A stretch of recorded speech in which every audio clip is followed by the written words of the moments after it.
मोहमयी मुंबापुरी, उद्योग नगरी मुंबापुरी, कला संस्कृतीची राजधानी मुंबापुरी. देशभरातील 18 पगड जाती जमातीचे लोक या मुंबापुरीमध्ये येतात आणि इथलेच होऊन जातात कायमचे. आणि मग इथूनच सुरू होतात समस्या अन्न वस्त्र निवाऱ्याच्या. पैकी निवाऱ्याची समस्या मात्र जास्तच गंभीर. सोपी उत्तरं मिळतात मुंबईमध्ये जागोजागी वसलेल्या झोपडपट्ट्यांमध्ये. झोपडपट्टी म्हणजे उघडी गटारं, कचऱ्यानं भरलेले रस्ते, आरोग्यदृष्ट्या पूर्णपणानं विघातक परिस्थिती. अशा झोपडपट्ट्यांमध्ये राहणाऱ्या शेकडो हजारो नागरिकांचं जीवन सुसह्य व्हावं म्हणून महापालिका प्रशासन प्रचंड आर्थिक ताण सोसून अहोरात्र या समस्या सोडवण्याचा निकराचा प्रयत्न करत असतं. स्वच्छ माझी मुंबई हा असाच एक प्रयत्न. झोपडपट्ट्यांचा तिथल्या रहिवाशांच्या स्वयंप्रेरणेनं संपूर्ण कायापालट घडवून आणण्यासाठी उचललेलं पहिलं पाऊल म्हणजेच स्वच्छ माझी मुंबई. या मोहिमेसाठी मुंबई महानगरपालिकेच्या वतीनं अतिरिक्त महापालिका आयुक्त श्रीयुत अजित कुमार जैन यांच्या मार्गदर्शनाखाली एका विशेष गटाची निर्मिती करण्यात आली आणि श्रीयुत सुभाष तळवी विशेष कार्य अधिकारी यांच्या नेतृत्वाखाली सगळ्याच व्यक्ती झपाट्यानं कामाला लागल्या. स्वच्छ माझी मुंबई संकल्पनेअंतर्गत पहिलं यशस्वी पाऊल पडलं स्वच्छ माझी धारावीचं. आणि त्यानंतर गोरेगावच्या प्रेमनगर या झोपडपट्टीचा बकालपणा तसा धारावीला समांतरच लोकवस्ती सुमारे 65,000. गेल्या कित्येक वर्षामध्ये अंतर्भागातील इथला कचरा कधी उचललाच गेला नव्हता. गटारांची अवस्था कचऱ्यानं तुडुंब भरलेली. लहान मोठ्या कोणालाच देहधर्मासाठी आडोशाची गरज कधी भासली नाही. मुंबई महानगरपालिकेनं सर्वसामान्य जनतेला स्वच्छतेसाठी घातलेल्या साडेला प्रतिसाद मिळाला. सेवाभावी संस्थांनी अशा वस्त्यांमधील गलिच्छता निर्मूलनासाठी कंबर कसली. महापालिका प्रशासनाच्या प्रयत्नांना स्थानिक रहिवासी, स्वयंसेवी संस्था आणि सेवाभावी वृत्तीच्या कार्यकर्त्यांच्या प्रयत्नांची जोड असल्याशिवाय गलिच्छ वस्त्यांच्या सुधारणांचा हा गोवर्धन उचलणं शक्यच होणार नव्हतं. गोरेगावच्या प्रेमनगर वसाहतीला लागलेलं अस्वच्छतेचं ग्रहण सुटलं ते तिथल्याच महिला मंडळाच्या कार्यकर्त्यांमुळे. महिला मंडळाच्या कार्यकर्त्यांनी या भागाच्या स्वच्छतेचा संकल्प सोडला. इथल्या महिला एकत्र झाल्या. घरोघरी जाऊन त्यांनी स्वच्छतेचं महत्व पटवून दिलं. त्यामुळे उद्भवणारे इथले आजार हे या झोपडपट्टीच्या अनारोग्याचं मूळ कारण असल्याचं सर्वांच्याच निदर्शनाला आणलं.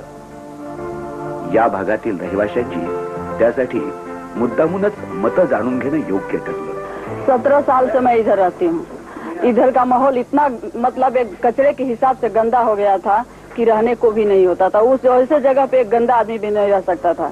लेकिन उसी में हम लोग दिन काटे. वैसे आज ऐसा समय आया कि शायद हम लोग के लिए, हम लोग को तो ऐसा एहसास होता है कि शायद भगवान ही कहीं इस कलयुग में आकर हम लोग के सामने प्रकट हो गए हैं.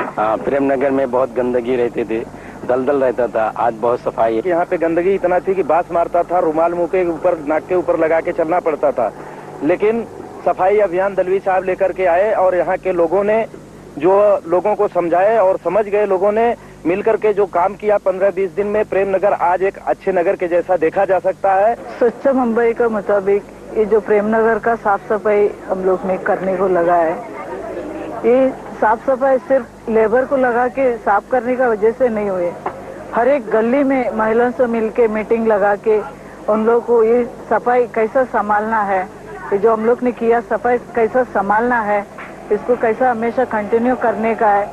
बच्चों को कहाँ पे बिठाना है, कचरा कहाँ डालना है, उन लोगों को समझाने का वजह से और इधर का रहवासी हमारा साथ देने का वजह इतना साफ सफाई हुई है.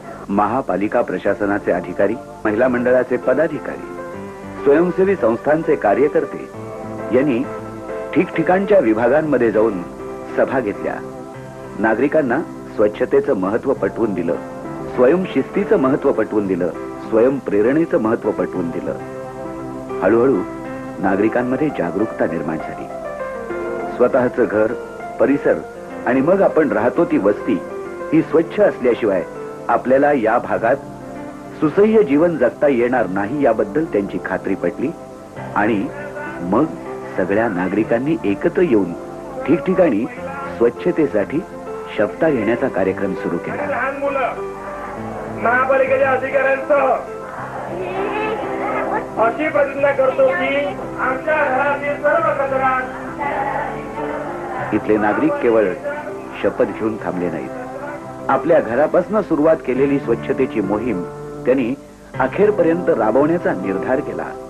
ठिकठिकाणी स्वच्छतेची कामं जोमानं सुरू झाली. पूर्वी ज्या गटारातनं अत्यंत घाण पाणी तुरवत जावं लागायचं ती गटारं स्वच्छ व्हायला लागली. हातात असलेला कचरा कोपऱ्यावरच्या कचरा पेटीपर्यंत जाऊन टाकण्याचं मानसिक धैर्य इथल्या नागरिकांना लाभलं. लहान लहान मुलं आपणहून हातातला कचरा जवळच्या कचरा कुंडीपर्यंत नेऊन टाकू लागले. हे सगळे बदल घडले ते लोकांच्या मानसिकतेमध्ये घडलेल्या बदलांमुळे. या स्वच्छतेच्या कार्यक्रमाला विविध भागातल्या कार्यकर्त्यांनी उत्स्फूर्त प्रतिसाद तर दिलाच, पण महापालिका प्रशासनाचे अधिकारी या कार्यकर्त्यांच्या जोडीनं जोमानं कामाला लागलेले होते. ठिकठिकाणच्या स्वच्छतेच्या प्रयत्नांना त्यांनी आपणहून भेटी दिल्या.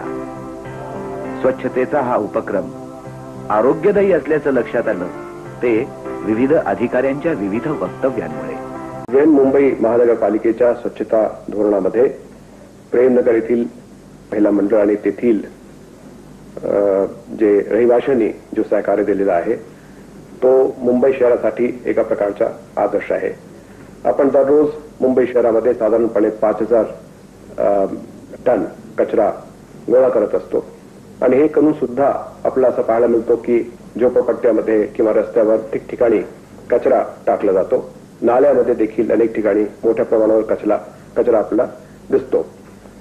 नागरिकांनी जर असं ठरवला की कुठेही म्हणजे कचरा कुंडी सोडून इतर कुठेही कचरा टाकायचे नाही तर निम्मा काम आपला याच्यामध्ये कमी होतो. आणि अशा प्रकारचं उदाहरण प्रेमनगरमध्ये जे तेथील महिला मंडळांनी आणि नागरिकांनी दिलेलं आहे त्याच प्रकारचे प्रयोग इतर ठिकाणी झाल्यास मुंबई स्वच्छ आणि सुंदर करण्यामध्ये निश्चितपणे आम्हाला यश मिळेल असं मला वाटतं. हळूहळू गोरेगावच्या प्रेमनगर झोपडपट्टीचा चेहरामोहरा बदलायला लागला. काल परवापर्यंत घाणीनी तुडुंब भरलेल्या रस्त्यांनी जाताना नागरिकांना दुर्गंधी असह्य व्हायची. आज या रस्त्यांचा कायापालट झाला. हळूहळू या वस्तीनं कात टाकली. शहरामधल्या एखाद्या स्वच्छ सुंदर प्रकल्पामधून आपण जातोय किंवा काय असं इथल्या नागरिकांना वाटायला लागलं. प्रशासन, कायदा आणि स्वयंप्रेरणेनं जागरूक झालेले नागरिक यामुळेच एखादी वस्ती स्वतःचा संपूर्ण कायाकल्प घडवून आणू शकते हे या प्रकल्पांतर्गत सिद्ध झालं. अर्थातच या कामी काही वेळा कायद्याचीही मदत घ्यावी लागते आणि ही कायद्याची मदत करण्यासाठी या विभागातील पोलिसांचं नेहमीच सहकार्य लाभतं. नागरिकांनी रस्त्यावरती कचरा फेकणे, नाल्यात कचरा करणे, रस्त्यावरती घाण करणे, परिसर अस्वच्छ ठेवणे याच्या जशी महापालिकेच्या कायद्यात जशा तरतुदी आहेत तशा पोलीस कायद्यात सुद्धा तरतुदी आहेत. मुंबई पोलीस कायद्यात आणि जो दखलपात्र गुन्हा आहे. पहिलं पाऊल धारावीनं उचललं. दुसरं पाऊल गोरेगावच्या प्रेमनगर वसाहतीनं टाकलं. पाहता पाहता मुंबईमधल्या सर्वच गलिच्छ वस्त्या, सर्वच गलिच्छ झोपडपट्ट्या संपूर्णपणानं आपलं रूप पालटतील.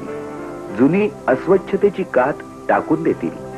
अर्थात हे काम एका दिवसात होणारं नाही, काही महिन्यात होणारं नाही, पण त्यासाठी हवेत अखंड अथक परिश्रम, सेवाभावी कार्यकर्त्यांची चिवट जिद्द आणि या समस्येशी झुंज देण्याची मानसिक तयारी.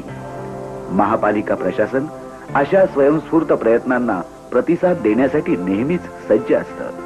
हवाय तो नागरिकांचा उत्स्फूर्त सहभाग आणि स्वच्छतेविषयीची मनापासूनची आवड.